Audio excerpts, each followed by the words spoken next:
voir ceux que je n'ai pas encore salués. Content d'être ici ce matin. J'espère que vous êtes venus avec votre joie, votre paix, votre reconnaissance envers notre Seigneur pour le louer, l'adorer, mais aussi pour recevoir avec un cœur ouvert à sa parole. On va commencer par les annonces. Alors aujourd'hui, je rappelle que c'est la collecte mission, une fois par mois, le premier dimanche du mois. Donc ça se fera lors du dernier chant. Mardi à 12h30 à 19h30, nous aurons notre étude biblique avec le Zoom pour ceux qui ne savent pas se déplacer. Réunion de prière à l'église, et pas comme pas chez Marie-Paul comme j'avais mis. Donc c'est bien à l'église et ce sera à 19h30 jeudi. Samedi à 14h, mesdames, c'est votre journée. Donc réunion des dames samedi prochain à 14h. N'oubliez pas d'aller trouver Yves, Maria et je ne sais pas qui pour vous inscrire. Et Michel, voilà, pour vous inscrire. Et alors, j'ai oublié de le mettre, mais samedi soir, c'est aussi les jeunes, n'est-ce pas? Deuxième samedi du mois, donc c'est les jeunes aussi. Et alors, dimanche après-midi à 14h, c'est notre assemblée générale intermédiaire. Donc, on demande au maximum de membres d'être présents. Il n'y a pas beaucoup de points à voir cette année, mais il faut les voir, donc soyons tous présents. Alors, oui. Si je peux. Oui. Voilà, concernant les joyeux seniors, voilà, je salue des amis qui viennent de pâturage, voilà. Ils sont là, toute la famille, je vais les avoir avec pour la journée. Donc concernant les joyeux seniors, 2 dates sont en liste qui conviennent aux uns et pas aux autres. Donc il faudra choisir. C'est le 2e ou 3e dimanche de novembre. Et je me posais la question, je la pose sans en parler au comité, est-ce qu'un samedi pourrait convenir? Je pose la question, on réfléchit et on n'y revient. Et puis on s'est demandé de la réunion des dames le samedi, Oui. On On en parle, voilà, on est là pour autre chose que pour partager cet événement des joyeux seigneurs. On est là pour louer le Seigneur. Vous avez le café pour discuter et réfléchir. Oui, voilà. Et alors, une annonce qui n'est pas encore indiquée, ce sera le culte de la moisson. Il y aura des baptêmes. Donc ça se fera le dimanche après-midi, le 26 à 15h. 26 octobre. Oui, c'est toujours au mois d'octobre. Donc 26 octobre à 15h. Alors pour ceux qui ne le sauraient pas encore, donc c'est Mathias, donc c'est l'ami de Heitor qui vient ici occasionnellement. Donc il s'est tourné vers le Seigneur il y a déjà pas mal de mois, qui a suivi les cours de baptême. Donc voilà, il est temps pour lui de faire le pas. Et alors il y a Grâce aussi, qui est là encore moins souvent je pense, qui est la sœur de Mathis et de Waris, pour ceux qui voient qui c'est, donc la nièce de Ide. Donc qui suit elle aussi les cours de baptême et qui lors des cours de baptême de base, voilà, a décidé de suivre le Seigneur aussi, et donc se fera baptiser à cette date-là. Donc priez pour eux, donc Grâce et Mathias, pour leur baptême le 26. Et alors évidemment, après les baptêmes, on a notre agape habituel, donc on reviendra vers vous pour savoir qui veut faire quoi, et on prendra un bon moment ensemble. Voilà. D'autres nouvelles peut-être, des malades? Non, rien de neuf. Ok. Papa est rentré à la clinique, à la maison de repos, oui. Il est rentré Mardi, donc voilà, vous pouvez de nouveau aller le revoir. à partir de 14h, de 14 à 20. Voilà, sauf le dimanche. Oui, de manière générale, sauf celui-ci, il faut le temps qu'il reprenne ses repères à la maison de repos. Ok, voilà. Donc à partir de demain, on peut aller leur rendre visite. Ernest, c'est gentil de dire Ernest, ah oui. Donc vous ne le voyez pas aujourd'hui parce que depuis lundi, voire même dimanche, il n'était pas bien. Donc voilà, il est sous antibiotiques, me dit-on. Il vient pour Michel Deleuze. Michel Deleuze. Ah ok. Donc voilà, prions pour Michel et Ernest. Ils sont malades. Voilà. Et toujours notre sœur Vanda qui est en repos là, au Val d'Or. Alors je vous invite sinon à prendre votre Bible. On va commencer avec une petite lecture dans Éphésiens 2. Alors on va dire on pourrait même lire tout le chapitre si on voulait. Alors on va juste regarder les 6 premiers versets.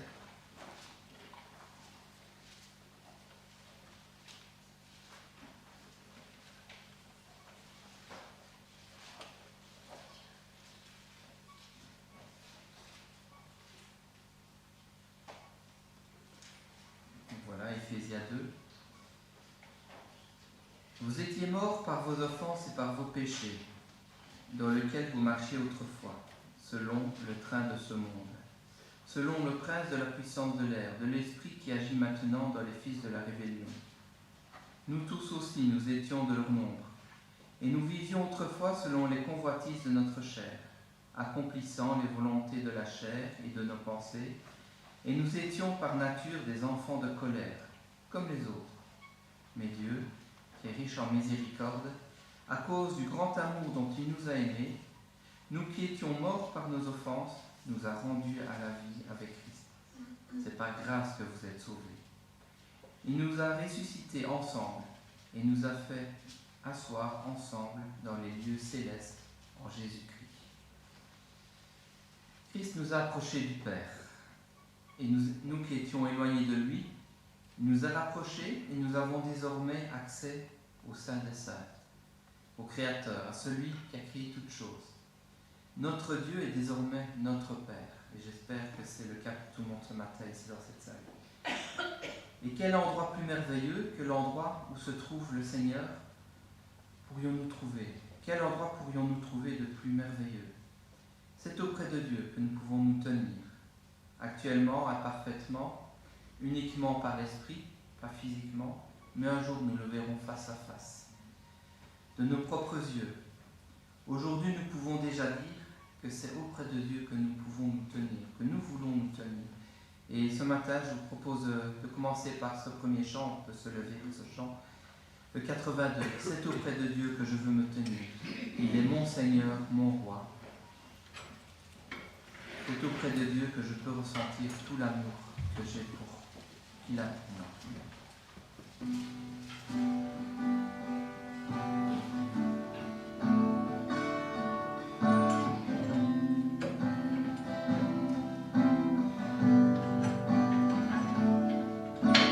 C'est auprès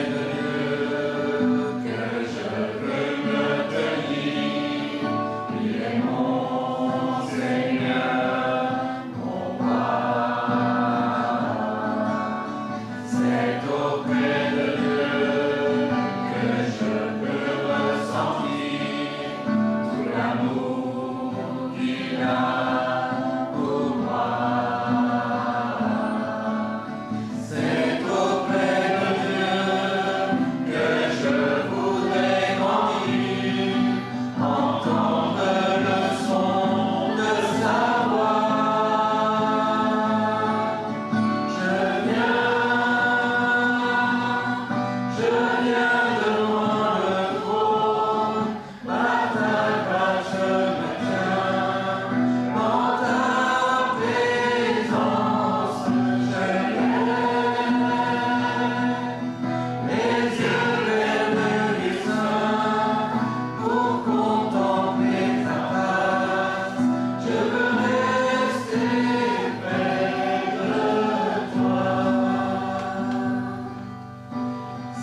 avant de laisser le message, j'aimerais encore vous partager 2-3 mots.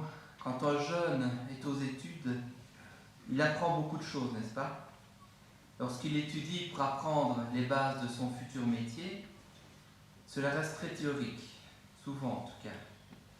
Mais lorsqu'il se retrouve auprès de personnes du métier, comme lors des stages, ou tout simplement quand il commence à travailler, et qu'il les voit agir, c'est vraiment là qu'il apprend et qu'il comprend en quoi consiste ce métier et comment travailler. Et il en est de même avec nous, avec tous nos contacts.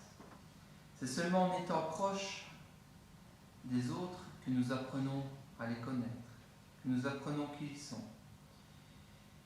et comment ils agissent. Et avec le Seigneur notre Dieu et Père, c'est encore plus vrai. C'est auprès de Dieu que nous pouvons ressentir son amour et que nous pouvons grandir et comprendre qui il est. Grandir en apprenant de lui et être transformé par son amour. Et ce grand Dieu en qui nous croyons, il est Père, il est Fils, il est Saint-Esprit, quelque chose qui est parfois difficile à comprendre, à appréhender, mais qui se découvre en lisant la parole. Et c'est en cela que nous croyons, c'est qu'il est Dieu, Père, Fils et Saint-Esprit. Continuons avec le chant numéro 9 dans nos recueils, et pendant ce temps, j'invite aussi les préposés aux offrandes à passer parmi nous, une offrande qui est libre et volontaire, bien sûr, selon ce que chacun veut nous donner. Et nous allons chanter le chant, donc, nous croyons.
Daniel qui nous apportera la parole. Je pense, nous conduira aussi de la loi.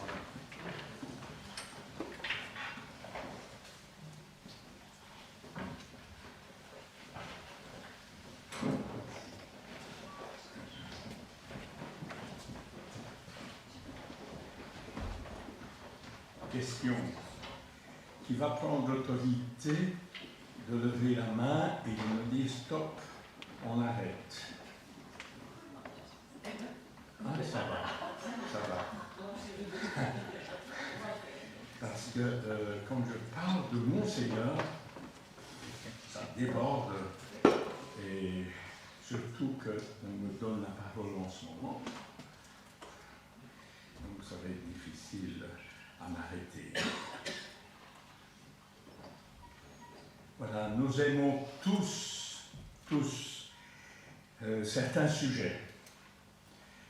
Il y a des sujets qui nous font plaisir, qui nous font du bien.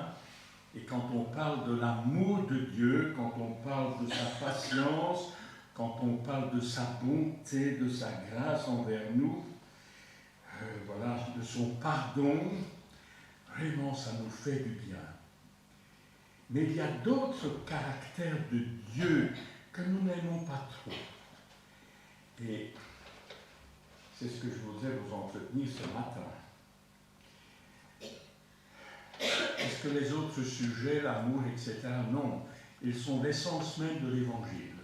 Dieu a tant aimé le monde, donc ne négligeons pas de parler de cet amour de Dieu pour tous les hommes. Mais il y a des sujets pour lesquels nous devons être conscients et nous interroger comment mettre de tels sujets en pratique. Le sujet que je vous propose, c'est le trône de Dieu. Les deux premiers chants que nous avons exprimés soulignent déjà cet aspect. Est-ce que c'est un sujet qui, de prime abord, est attrayant? Pas trop, hein? Voilà. Bon. Est-ce qu'il est important? Certainement, puisqu'il est mentionné plus de 170 fois dans la parole de Dieu, dont 34 fois dans le livre de l'Apocalypse, le dernier livre. Et Jésus en fait mention.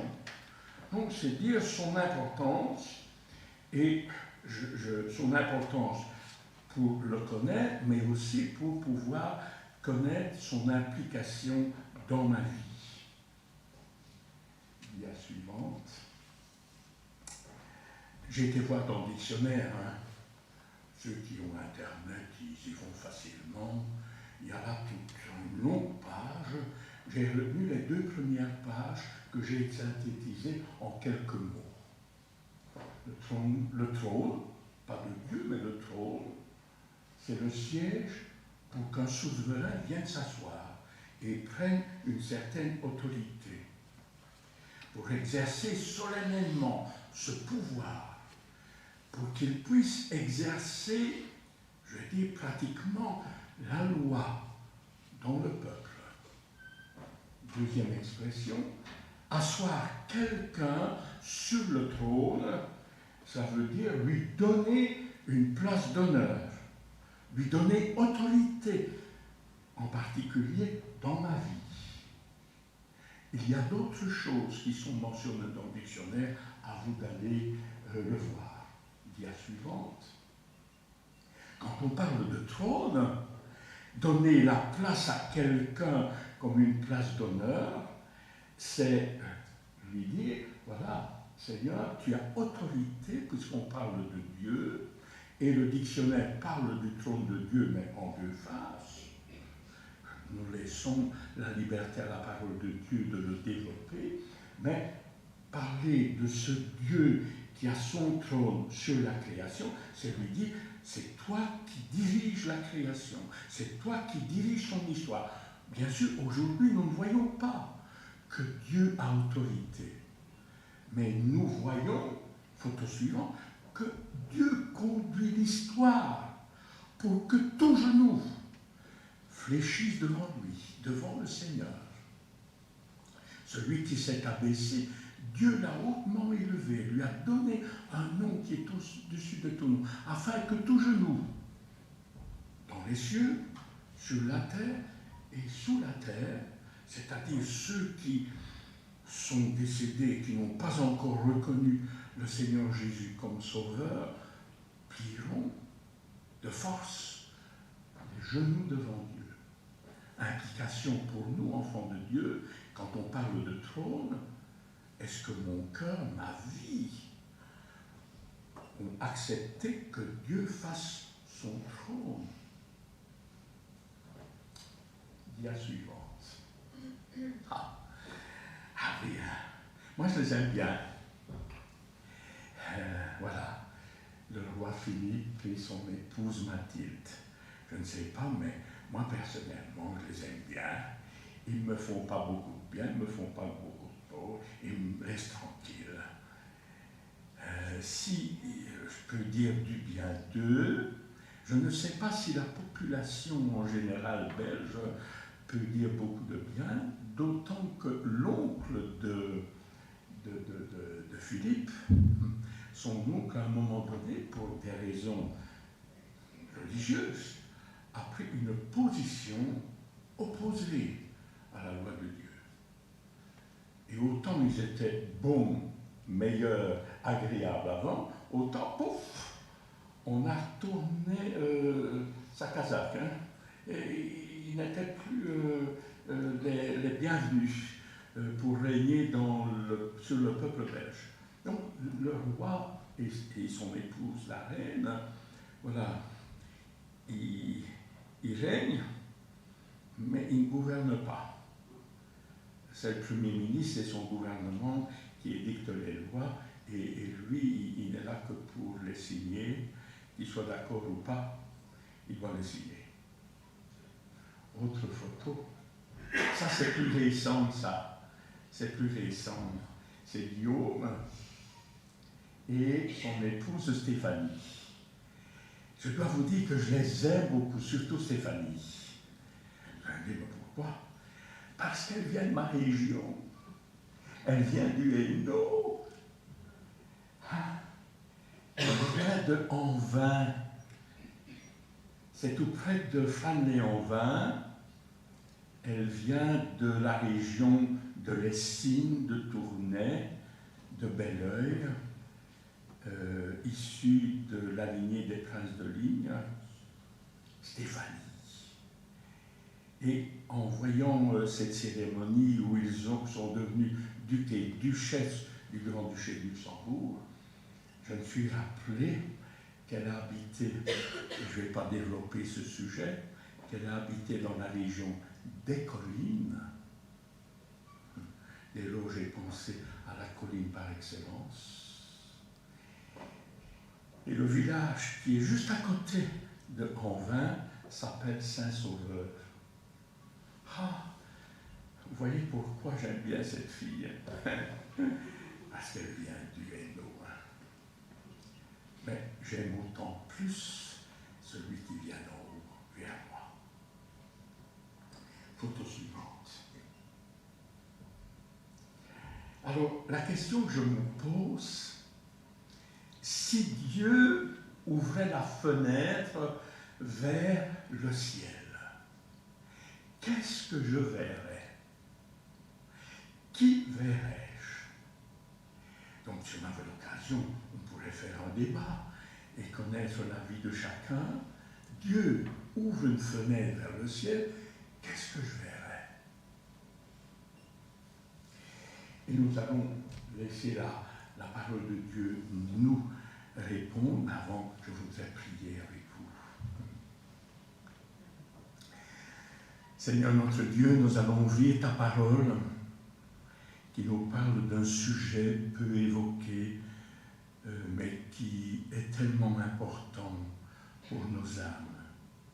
Je te demande, Seigneur, que tu viennes saisir mes pensées, les rendant captives des tiennes, que tu viennes saisir par ton esprit mes lèvres pour que je délivre sans la falsifier ta parole divine, pour qu'elle soit comprise par tout le monde ici dans cette assistante et pour ceux aussi qui sont à l'écoute sur la vidéo.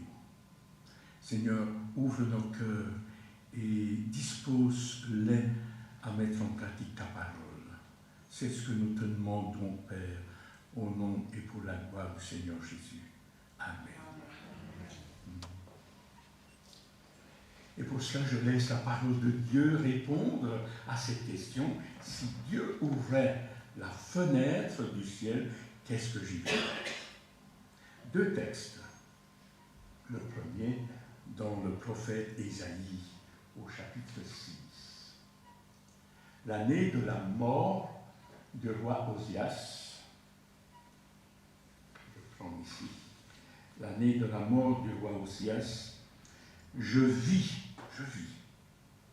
en esprit bien sûr, mais je vis le Seigneur assis sur un trône très élevé. Et les pentes de sa robe remplissaient le temple. Retenons cette expression, le pan de sa robe remplissait le temple. Ça nous parle de la gloire de Dieu. On y reviendra plus tard. Le Seigneur est assis sur un trône. Nous lisons la suite. Au-dessus se tenaient des séraphins. Chacun avait 6 ailes, 2 pour se couvrir le visage, 2 pour se couvrir les pieds et 2 pour voler. Ils criaient l'un à l'autre et disaient « Saint, Saint, Saint est l'Éternel des armées. Toute la terre est pleine de sa gloire. » J'essaie d'imaginer ce qui se passe dans le ciel, au travers de cette fenêtre qui est ouverte au prophète Isaïe. Il voit quelqu'un qui est assis sur le trône, et autour de lui des séraphins. Et ils se disent l'un à l'autre, Saint, et l'autre répond, Saint, Saint. Et c'est en permanence qu'ils sont en train de se crier, Saint, Saint, Saint, est l'Éternel des armées. Toute la gloire est pleine.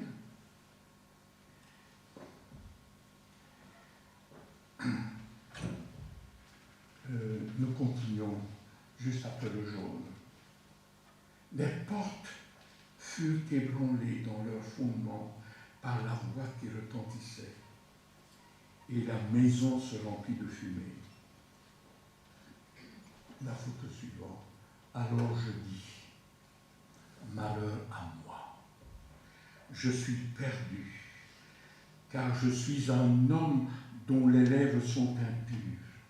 J'habite au milieu d'un peuple dont les lèvres sont impures, et mes yeux ont vu le roi, l'Éternel des armées. Est-ce que vous comprenez que quand Ésaïe se trouve devant le trône du roi des rois, du Seigneur des seigneurs, de l'Éternel, qu'il contemple ce trône et qu'il voit quelqu'un assis sur ce trône, qu'il entend la louange qui est exprimée, il se dit en lui-même, mais qui suis-je? Et le sentiment qui naît de son cœur, mais malheur à moi, je suis indigne, je suis perdu, je mérite d'être mort. Et voilà que Dieu, dans sa grâce, et nous continuons, après juste le jaune, mais l'un des séraphins vola vers moi, tenant à la main une pierre ardente qu'il avait prise sur l'autel autour des pincettes. Il en toucha ma bouche et dit, « Ceci a touché tes lèvres, ton iniquité est enlevée et ton péché est expié. » Bien-aimé, ce trône de gloire, ce trône de justice devient pour Ésaïe le trône de la grâce, parce que quelqu'un, un séraphin, a pris quelque chose sur l'autel pour nous, a pris quelque chose qui se trouve à la croix du Calvaire, l'autel du sacrifice où Jésus a expié tout ce qui nous séparait de ce Dieu de gloire. Il l'a pris Et pour nous qui crions devant Dieu, mais je suis foutu, je suis perdu, Dieu dit dans sa grâce, mon ami, je veux te sauver. Et il vient à notre secours, comme il l'a fait du temps de Isaïe. Ton péché est expié, tu es pardonné. Et alors seulement, nous pouvons entendre la voix du Seigneur qui dit, mais qui enverrai-je? Et qui marchera devant nous? Je répondis, me voici, envoie-moi. Bien-aimé, pour être un ambassadeur, pour être un porteur de la bonne nouvelle, il faut être confronté dans son premier temps avec la justice de Dieu, avec sa grâce, recevoir celle-ci. Et dès lors, nous pouvons être de véritables ambassadeurs dans ce monde. Parce que le message que nous allons porter va et dit à ce peuple. Et nous avons lu dans les versets précédents que ce peuple était un peuple qui méprisait ce Dieu plein de grâce. Nous lisons le texte suivant, le deuxième se trouve dans le dernier livre de la Bible, dans l'Apocalypse. Et c'est l'apôtre Jean qui a aussi cette fenêtre qui est ouverte vers le ciel. Et nous lisons ceci dans l'Apocalypse. Après cela, après avoir vu le Seigneur glorieux, après avoir vu les 7 églises d'Asie, voilà, après cela, je regardais, c'est Jean qui dit, et voici une porte était ouverte. J'ai parlé d'une fenêtre, j'aurais dû parler d'une porte. Une porte était ouverte dans le ciel. La première voix, c'est-à-dire celle du Seigneur, que j'avais entendue, me dit, monte ici, les gens, monte ici, Jean, et je te ferai voir ce qui doit arriver dans la suite. Aussitôt, je fus ravi en esprit, et voici, il y avait un trône dans le ciel. Et sur ce trône, quelqu'un était assis. Alors, bien-aimé, parler de l'amour de Dieu, parler de sa bonté, de sa miséricorde, il faut le faire à 100%. Mais nous devons prendre conscience que celui qui s'est abaissé, qui est mort, qui est ressuscité, est maintenant glorifié, assis à la droite de la majesté divine. Il est assis sur le trône de justice de Dieu. Sur le trône de justice de Dieu. Et regardez ce qui se passe. Après le jaune, celui qui était assis avait l'aspect d'une pierre de jaspe et de savoine. Et tout ça nous parle de justice. Et le trône était environné d'un arc-en-ciel. Ah tiens, ça parle de la promesse de Dieu qui était faite à Noé. Ah, d'un côté la justice, d'un côté la grâce. Semblable à l'émeraude. Du trône sortaient des éclairs, des voix du tonnerre. Mais ça fait peur, hein? Ça fait peur. Et pourtant, c'est la parole de Dieu. C'est un sujet qu'on n'ose pas aborder. Et pourtant, qui doit nous faire du bien. Bien-aimés, avec Dieu, assis sur le trône, nous ne sommes pas dans le registre de ce monde, hein, où tout le monde est beau, tout le monde est gentil.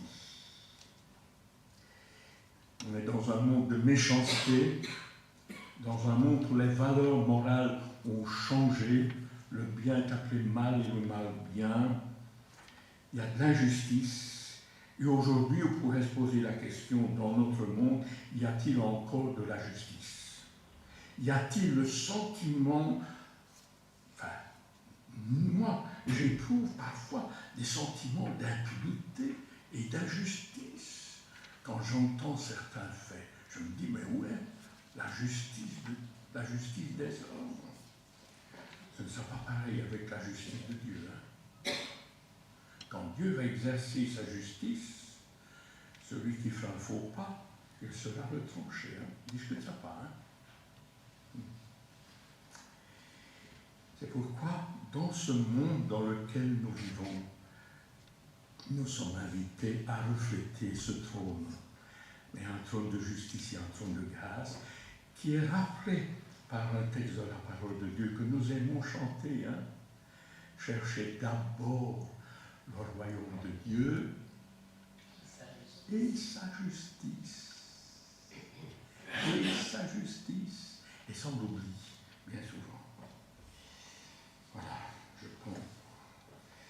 Alors, bien aimés, quand nous nous plaçons devant le trône de Dieu, nous découvrons un Dieu qui est dans sa parfaite justice, mais un Dieu qui est dans sa parfaite grâce envers le pécheur. Et je me pose la question, mais comment Dieu peut-il concilier sa justice et sa grâce? Sauf s'il fait une grâce gratuite.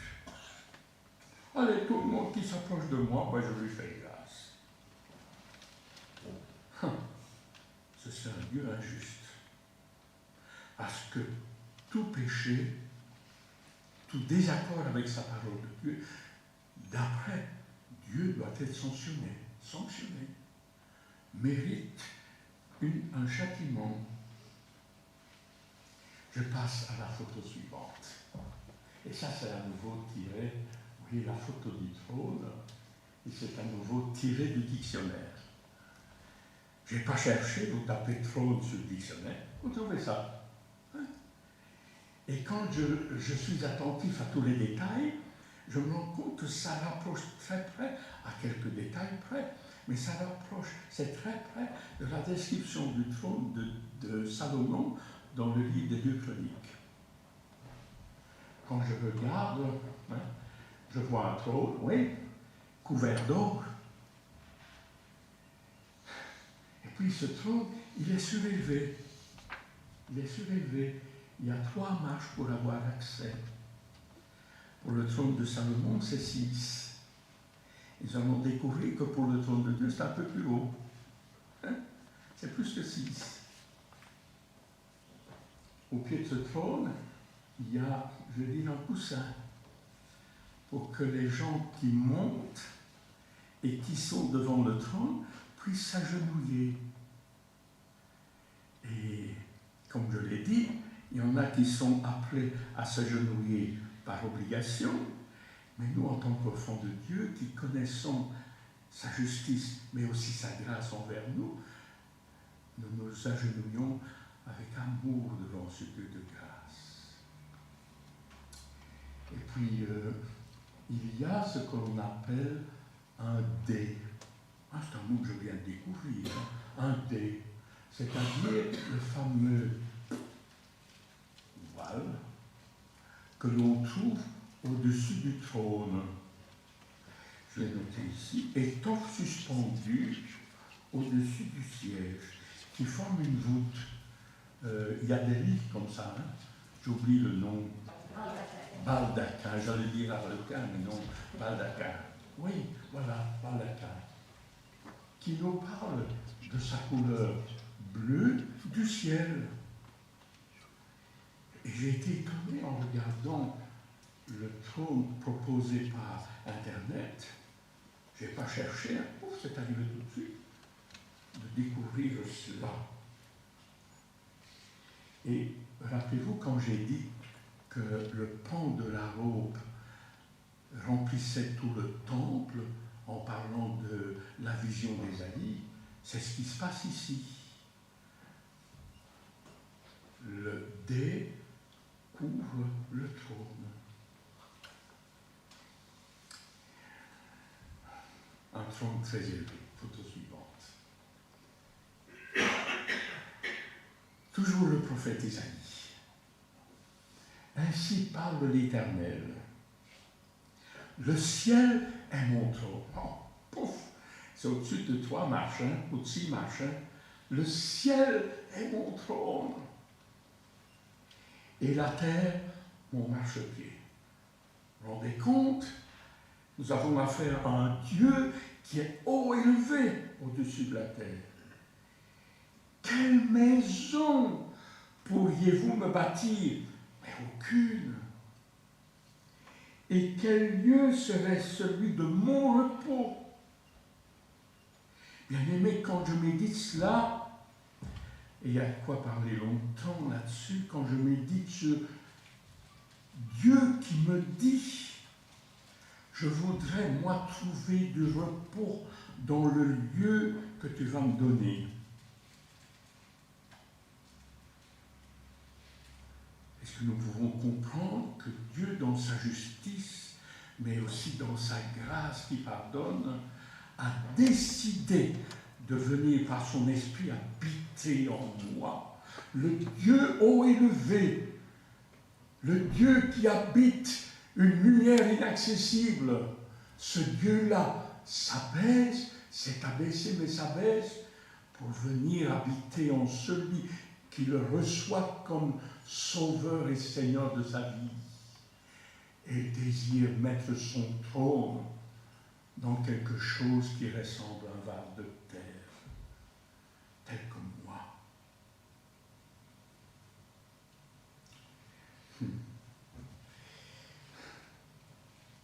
En pensant à cela, j'ai pensé à un chant que j'ai appris à l'école du dimanche. Ça fait plus de 65 ans. Hein. Oui, hein. Jésus quitta le trône de son Père pour y venir ici-bas sur la terre. Oui, hein. Et ensuite, le refrain dit ceci, je l'ai noté quelque part, mais voilà. Oui, le roi des rois devant ce trône élevé. Oui, voilà. Oh oui, c'est vrai, je sais que c'est vrai, je me rappelle maintenant. C'est écrit, cela me suffit que Jésus m'aime au bonheur suprême.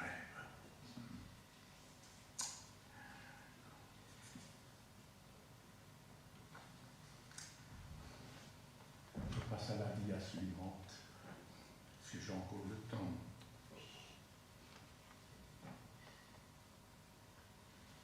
Oui? 30 minutes déjà. Alors, je ne vais plus faire de commentaires. On va le lire, on va lire ce qui suit. Jésus parle dans son sermon sur la montagne, au début de son ministère terrestre. Il parle de ce trône. Et il dit, faites attention les disciples qui me suivent. Faites attention à la manière dont vous parlez. Et nous lisons cela dans les versets qui suivent. Vous avez encore appris qu'il a été dit aux anciens, tu ne te parjureras point, mais tu t'acquitteras envers le Seigneur de ce que tu as déclaré par serment. Il y a des fois, quand je vois en face de moi la personne qui doute de mes propos, je dis, mais écoute, c'est vrai. Hein? Je prends Dieu à témoin. Oui. Je juge sur la tête de... Il me dit ça. Dieu me met en garde contre cela. Et les versets suivants vont dévoiler pourquoi. Mais moi, je vous dis de ne pas jurer du tout, ni par le ciel, parce que c'est le trône de Dieu, ni par la terre, quel est le marchepied de ses pieds, ni par Jérusalem, etc. Et en jaune tout en dessous, mais que votre parole soit oui, oui, non, non, car ce qu'on y ajoute vient du malin. Bien-aimé, la photo suivante, le trône, il est tellement élevé, il est dans le ciel, tellement élevé qu'il est inaccessible. Mais il y a une bonne nouvelle pour nous. Sur le trône de justice de Dieu, quelqu'un est assis. Et ce quelqu'un s'appelle la grâce de Dieu. La loi est venue par Moïse, la grâce est venue par Jésus-Christ. Et ce quelqu'un s'appelle Jésus. C'est lui qui est assis à la droite de la majesté divine. On peut passer. La grâce de Dieu est-elle injuste? C'est la question que je nous pose. La grâce de Dieu est-elle injuste? Alors, la photo suivante. Toute grâce que Dieu offre aux pécheurs a été payée. Elle a été payée. Celui qui était en forme de Dieu, il n'a pas regardé comme un sujet de rivalité avec Dieu, mais il sait, puisqu'il est Dieu lui-même, il s'est anéanti, prenant la forme d'un homme, voire plus d'un esclave. Et là, dans ce chemin d'abaissement, il s'est rendu obéissant jusqu'à la mort honteuse de la croix. C'est pourquoi Dieu l'a souverainement élevé et lui a donné un nom au-dessus de tout nom. Alors, puisque cette œuvre de notre rachat, de notre rédemption est parfaitement accomplie, tout s'est terminé par ces mots, tout est accompli sur la croix du Calvaire. Alors, puisque c'est la conséquence de l'œuvre de Christ, puisque nous avons un grand souverain sacrificateur qui a traversé les cieux, Jésus, le Fils de Dieu, demeurons fermes dans la foi que nous professons, car nous n'avons pas un souverain sacrificateur qui puisse compatir à nos faiblesses. Au contraire, il a été tenté comme nous en toutes choses, sans commettre le péché. Photo suivante. Approchons-nous avec assurance du trône de la grâce, afin d'obtenir miséricorde et de trouver grâce pour être secouru au moment opportun. S'approcher. Mais bien aimé, quelle invitation! On a le trône de justice sur lequel la grâce de Dieu s'est assise. Et pour tout quiconque s'approche de Dieu, par la foi, reconnaissant qu'il est malheureux, qu'il est perdu, Dieu lui tend la grâce et le sauve. On s'approche de ce trône de grâce. Et moi, je voudrais nous poser la question, où es-tu? Si tu peux parler en centimètres, tant mieux. Si tu peux parler en mètres, où ton âme est-elle par rapport à ce trône? Près? Encore plus près? Toujours plus près de ce trône? Où es-tu? Je suis malheureux de refuser ce trône. De sorte que David pouvait dire, m'approcher de Dieu, c'est mon bien.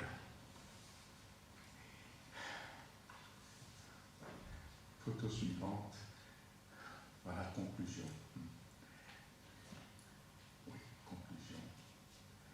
La grâce, mes amis, elle n'est pas injuste. Tous mes faux pas, toutes mes mauvaises pensées, tout mon égoïsme, toutes mes résolutions, bonnes ou mauvaises que j'ai pu prendre, qui n'ont pas été tenues devant Dieu. Tout cela a été payé une fois pour toutes à la croix du Calvaire. Et tous ceux qui s'approchent de Dieu pour confesser, nous avons assis sur le trône un avocat qui plaide notre cause. Et Dieu, dans sa fidélité, pardonne à qui confesse son péché. Question, suis-je un familier de la salle du trône? Question, peut-être que tu ne viens devant le trône de Dieu que quand ça va mal. Ah Seigneur, j'ai besoin de toi, j'ai besoin de ton secours, j'ai besoin de ta grâce, de ta bonté, que tu me relèves. Et puis quand ta journée pourrie est passée, on oublie le trône de grâce, on l'oublie. Et moi, quand c'est ainsi, j'entends la voix de Dieu me dire, mais où serais-tu si tu n'avais pas rencontré ce jour de difficulté? Est-ce que tu aurais pris la peine de t'approcher de moi?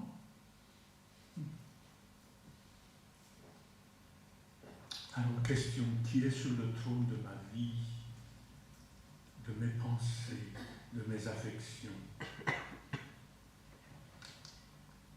Est-ce que dans ma vie d'aujourd'hui, je cherche le royaume de Dieu et sa justice?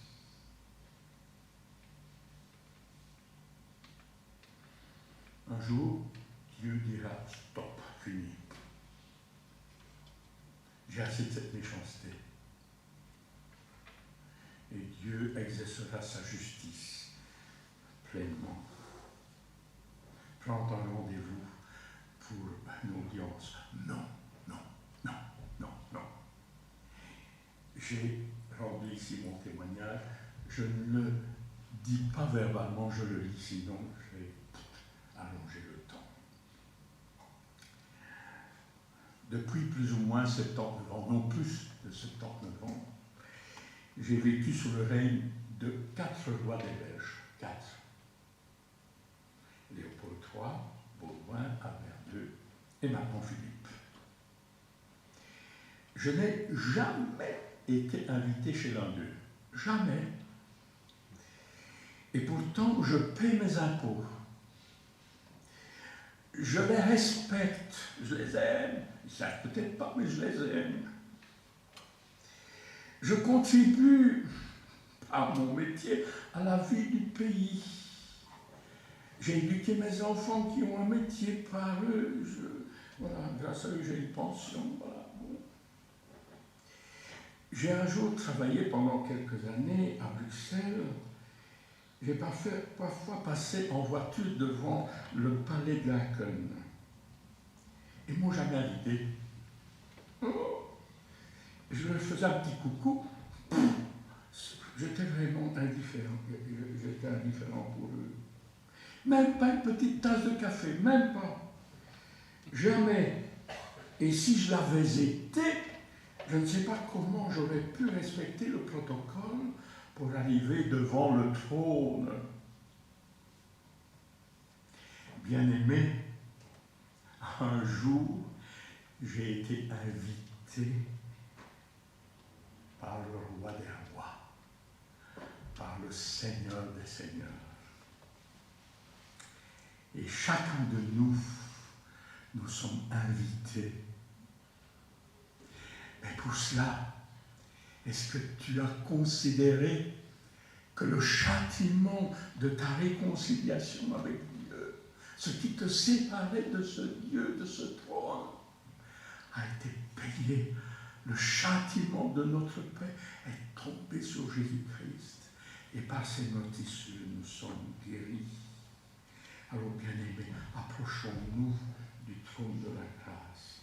Versez la page suivante et nous terminons par là. Ce cadeau de s'approcher du trône de la grâce, il est offert gratuitement. Pas à cause de ce que je suis, mais à cause de ce que lui est, dans sa parfaite justice et dans son parfait amour. Je peux m'approcher du trône de la grâce, pas sur base de ce que j'ai fait, mais sur la base de ce que lui a fait pour moi. Tout est accompli. On n'a rien à ajouter. Conclusion. Suivant. Bien-aimés, approchons-nous. Dans quelques instants, nous allons nous approcher des symboles qui nous parlent de la justice de Dieu. Parce que la colère de Dieu qui pesait sur moi est tombée sur son Fils bien-aimé. Mais par amour, il m'offre son pardon. parce que le sang de son Fils a été versé une fois pour toutes pour moi. Alors prenons la liberté, le moment approprié, de nous approcher du trône de la grâce, ce trône de justice. Quelqu'un s'est assis dessus. Il s'appelle Jésus. Il est la grâce pour nous. Que le Seigneur bénisse et nous encourage à marcher pour lui. Amen. Amen.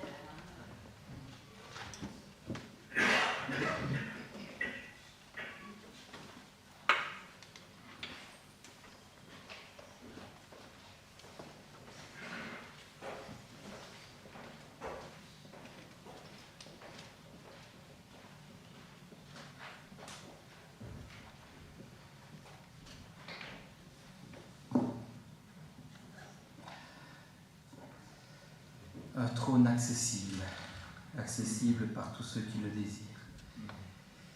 Il n'est pas lointain et notre Seigneur, notre Messie, le Christ, a ouvert la porte pour que nous ayons accès à ce trône, accès au Père. Et Daniel l'a dit, c'est parce qu'il a accompli la grande œuvre, l'œuvre de son Père, il a été aussi couronné. Et lui, Jésus, l'homme, le fils de David, est assis sur le trône et règne pour l'éternité. Alors, on va louer notre Seigneur, le remercier pour tout ce qu'il a fait pour nous, dans notre vie et pour chaque être humain.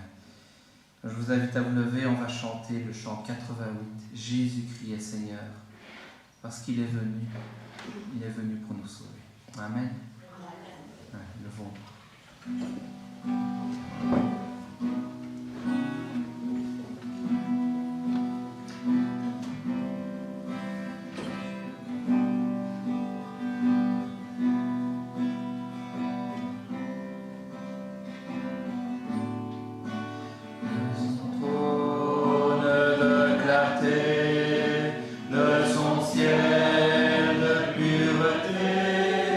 Jésus-Christ est descendu.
comme on l'a dit, ce trône n'est pas un trône inaccessible. Le Seigneur Jésus s'est fait chemin,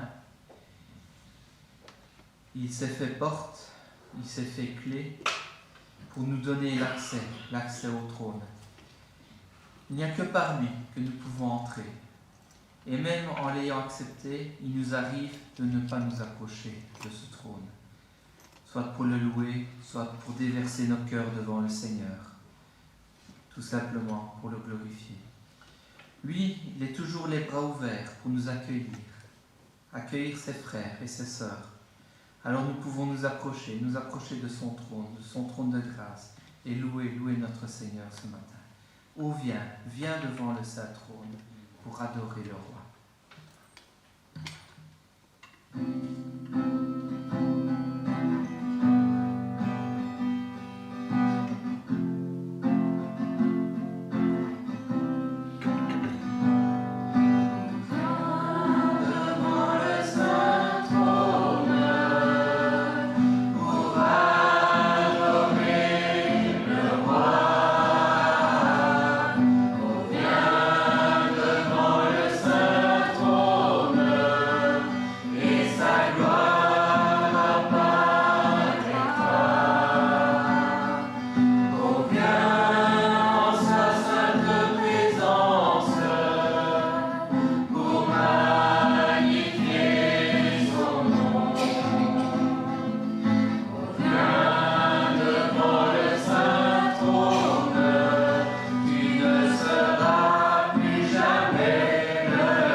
C'est aussi pour déclarer notre délivrance.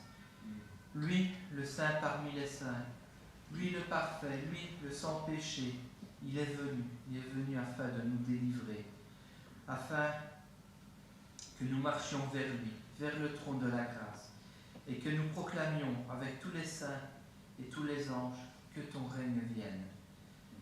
Règne en moi, complètement, parfaitement. Et nous pouvons chanter ce chant et puis élever notre louange et notre reconnaissance à travers les prières.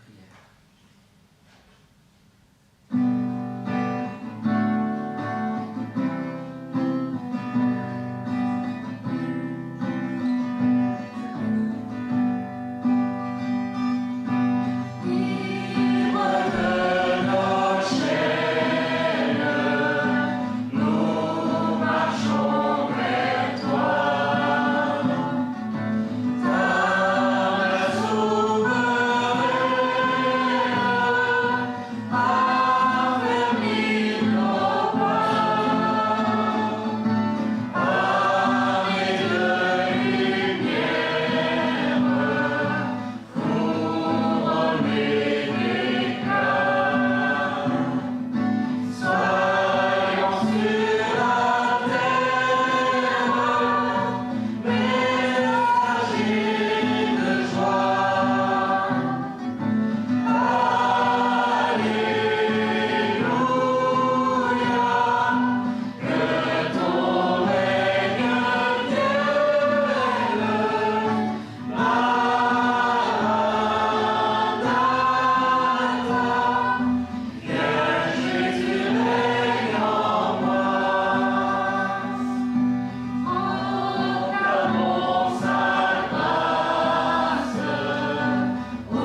encore en moi afin de pouvoir apporter ta parole à ceux qui ne la connaissent pas. Seigneur, aide-moi à être fidèle afin de te ressembler toujours de plus en plus et de t'honorer tel que tu le mérites. Amen. Amen.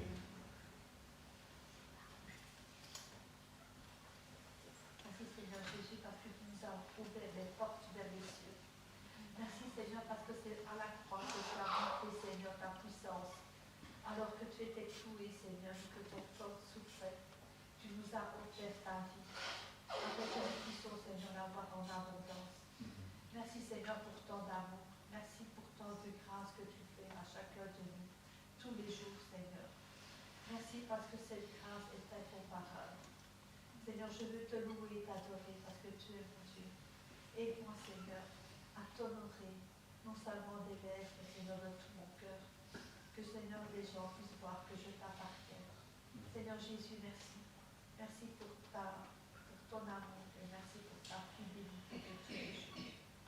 Garde-nous, Seigneur, et bénis-nous pour ta gloire. Amen. Amen. Seigneur Jésus, continue pour toi ta parole. Merci précieuse. Amen. Amen.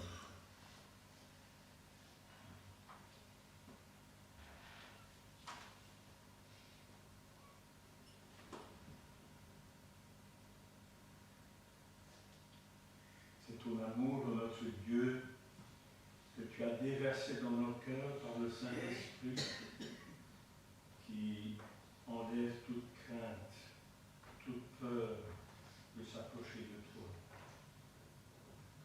Autrefois, nous étions des étrangers, des morts, comme nous l'avons lu dans ta parole. Nous étions sans Dieu, sans espérance. Mais nous voulons te bénir parce que dans notre vie, il y a eu un moment charnière qui s'est passé. Et nous pouvons dire, autrefois nous étions cela. Nous étions des aveugles, nous étions des enfants de colère, 1000 fois morts dans nos péchés. Mais maintenant, nous avons trouvé en Jésus-Christ celui qui nous a fait grâce pour nos nombreux péchés. Son sang a coulé pour nous à la croix du Calvaire. Et nous te bénissons parce que pour notre Dieu en Jésus-Christ, la croix de Jésus a tout magnifié. À la fois ta justice avec ce châtiment qui pesait sur chacun de nous. Il a été satisfait non pas à cause que nous ayons subi, nous, ce châtiment, c'est parce que tu l'as déversé sur ton Fils bien-aimé. Et à la croix, ton amour, ta grâce ont été pleinement magnifiés. Parce que tout quiconque s'approche de toi par Jésus-Christ, qui est le chemin, la vérité, la vie, reçoit la grâce, le pardon pour ses nombreux péchés. Nous n'avons rien pour notre Dieu à ajouter, sinon que de nous reposer sur une œuvre qui est parfaite et qui nous entraîne bien au-delà de la vie de cette terre, qui nous entraîne vers une éternité glorieuse. Alors pour le don de ton Fils bien-aimé, Seigneur Jésus, pour le don de ta vie, pour ce trône qui est devenu pour nous un trône de grâce, nous voulons nous approcher de toi et te dire à toi qui nous as tant aimés et dont le sang a coulé pour nous, qui a fait de nous un royaume de souverains, de sacrificateurs pour Dieu ton Père. À toi, notre Dieu, soit la louange, la gloire dès maintenant et pour toujours. Amen. Amen.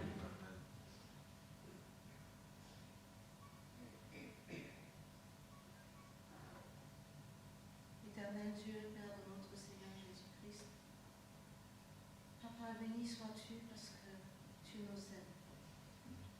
Ô Père éternel, nous étions errants comme des brebis. Chacun suivait sa propre voie. Toi, tu es venu, ô Père, tu as envoyé ton Fils mourir à la croix afin que j'aie la vie, afin que nous ayons la vie. Ô sois béni, ô Père. Sois béni, Seigneur Jésus, toi le roi des rois, le Seigneur des seigneurs. Seigneur, nous t'adorons. Sois loué et adoré à tout jamais. C'est au nom du Seigneur Jésus-Christ que nous prions, ô Père.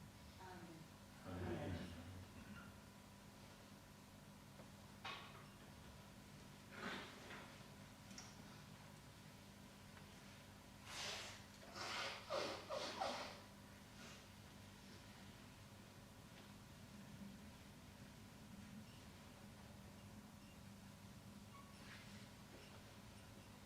Seigneur, nous sommes reconnaissants de ce que tu nous as pardonné. Nous n'avons plus à avoir crainte de la colère du Père. Mais Seigneur, nous pouvons avoir cette reconnaissance pour cet amour que tu as déversé. Père éternel, sois loué pour ce don que tu nous as fait, pour le don de ton Fils qui est venu afin de nous sauver et de nous ouvrir la porte des cieux, la porte du trône de ta grâce, et qui aujourd'hui est ouverte pour tous ceux qui le désirent. Sois loué. Amen. Alors ce don du pardon, du salut et de la vie éternelle, nous l'avons souvent dit, il a coulé, il a coûté un prix énorme que nous ne pouvions pas payer nous-mêmes, un prix que le Saint parmi les saints a payé à notre place, il a payé de sa vie, en étant cloué sur une croix. Et nous en a-t-il voulu d'être obligés d'aller sur la croix parce que nous ne pouvions pas payer? Pas du tout. Il nous aime et il nous a pardonné une fois pour toutes. Même à ses bourreaux, on l'entend encore dire sur la croix, pardonne-leur parce qu'ils ne savent ce qu'ils font. Alors je vous invite à chanter le chant numéro 5 pour nous préparer à prendre ce repas, le dernier repas que le Seigneur a pris avec ses disciples, afin que nous n'oublions pas son sacrifice pour nous. Nous levons-nous pour chanter le chant « Quel sauveur merveilleux je possède ».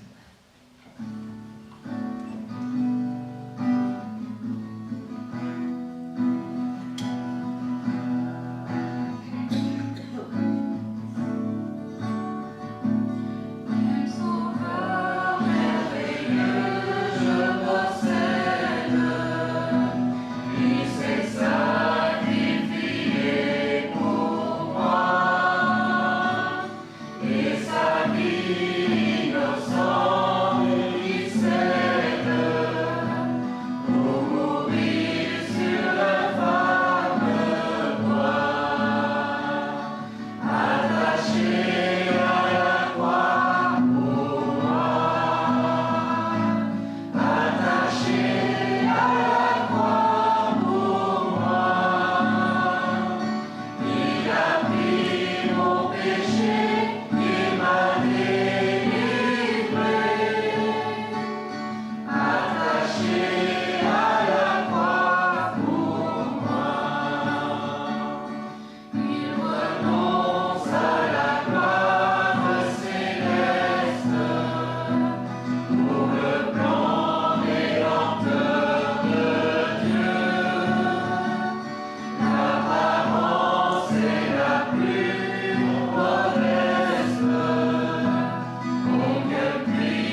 donné pour toi, il s'est donné pour moi, il s'est donné pour chacun d'entre nous.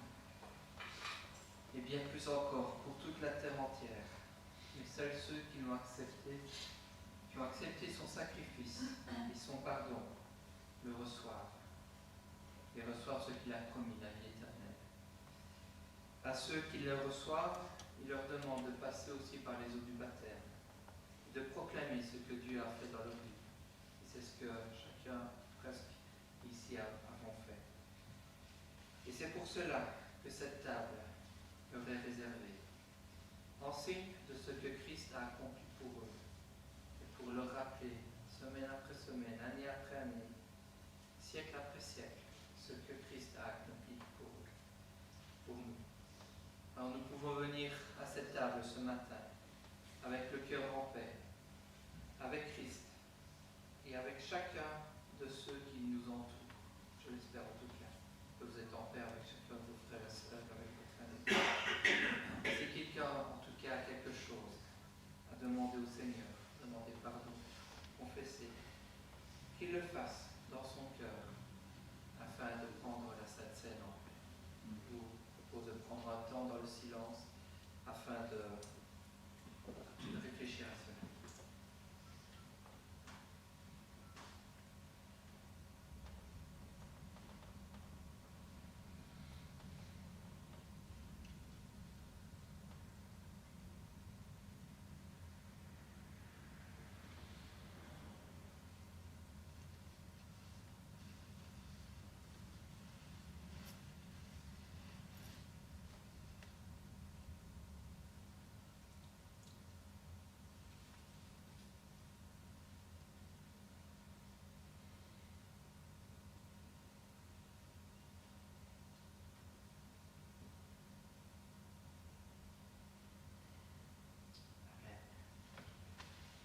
J'invite maintenant tous ceux qui ont accepté le Seigneur et qui sont passés par les eaux du baptême de se lever pour faciliter la distribution. J'invite mon frère Guido, qui veut bien, ainsi que Marie-Paul, qui veut venir. Je les surprends un peu ce matin. Les habituels ne sont pas là.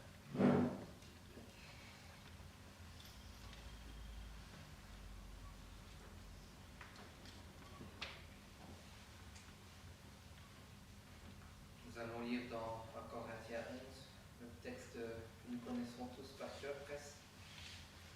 En effet, j'ai reçu du Seigneur ce que je vous ai transmis. Le Seigneur Jésus, la nuit où il a été arrêté, a pris le pain, et après avoir remercié Dieu, il a rompu et dit, prenez, mangez. Ceci est mon corps qui est rompu pour vous. Faites ceci en souvenir de moi.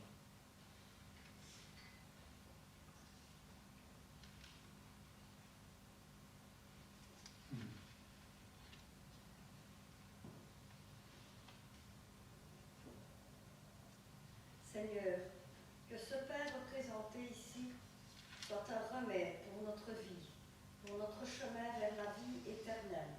Car Seigneur, qu'est-ce que tes souffrances ont été dures pour nous pardonner et nous donner la liberté d'aller vers toi.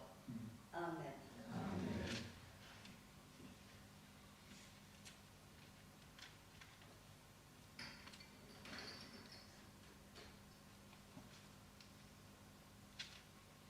De même, après le repas, il prit la coupe et dit, cette coupe est la nouvelle alliance en mon sang. Faites ceci en souvenir de moi, toutes les fois que vous en boirez. Merci Seigneur Jésus pour sa coupe et pour sa coupe, pour ça qui a couru en toi. Merci. Amen.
Seigneur prit le pain et leur donna et dit, faites ceci en mémoire de moi.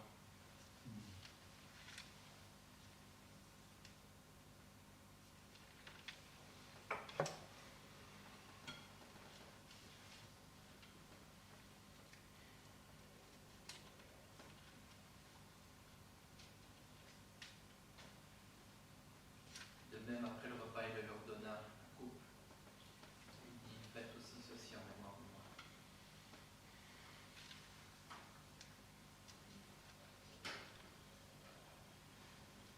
Car toutes les fois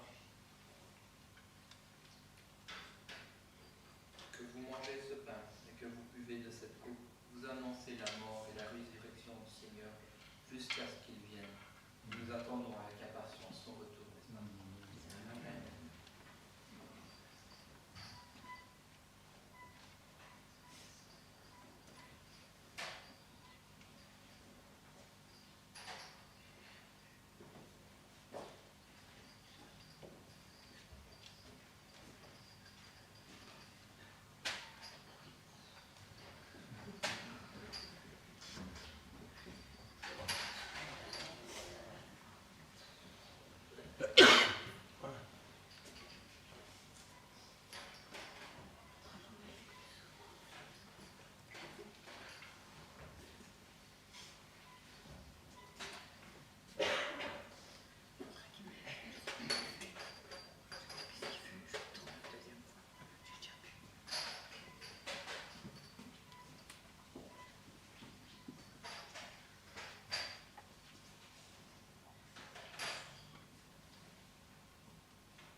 Merci à mon frère, ma soeur. Alors Jésus s'est donné, il est mort, il est ressuscité, et aujourd'hui le Père l'a fait asseoir à sa droite, sur son trône, où il règnera pour l'éternité. Alors je vous invite à chanter ce dernier chant, et pendant ce chant, nous pourrons apporter aussi notre contribution pour soutenir nos frères et nos sœurs qui sont sur le champ missionnaire. Et ce chant, c'est le chant 111, à l'agneau de Dieu. Parce qu'il a été élevé à la droite de Dieu, couronné de 1000 couronnes. Et voilà, c'était l'Apocalypse, je pense. Hein. C'est un chant qui me tient très à cœur. J'aime particulièrement chanter. Chantons.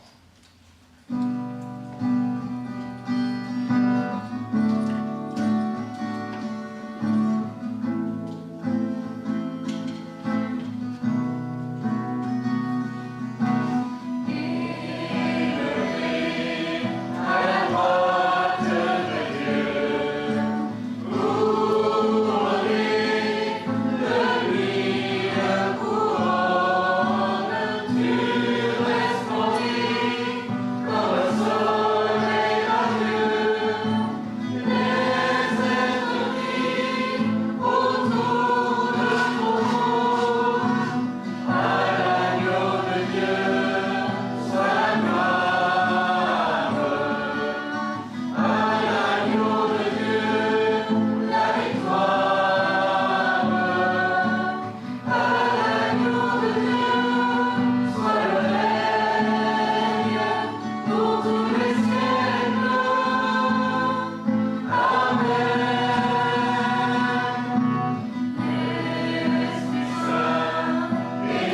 Seigneur, nous te remercions pour nos frères et nos sœurs qui sont sur le champ missionnaire, Seigneur, qui travaillent pour toi, là où on en a le plus besoin. Seigneur, nous te demandons de les bénir, de bénir nos frères et nos sœurs, de les garder entre tes mains. En particulier ceux que nous soutenons financièrement, Seigneur. Nous te demandons de garder Janina, de garder... j'ai autre mémoire. Jean-Luc Irita, ainsi que tous les autres, Seigneur. Nous te demandons vraiment de les bénir et de les garder au nom de Christ. Amen. Amen. Je vous laisse avec les paroles de Paul aux Thessaloniciens.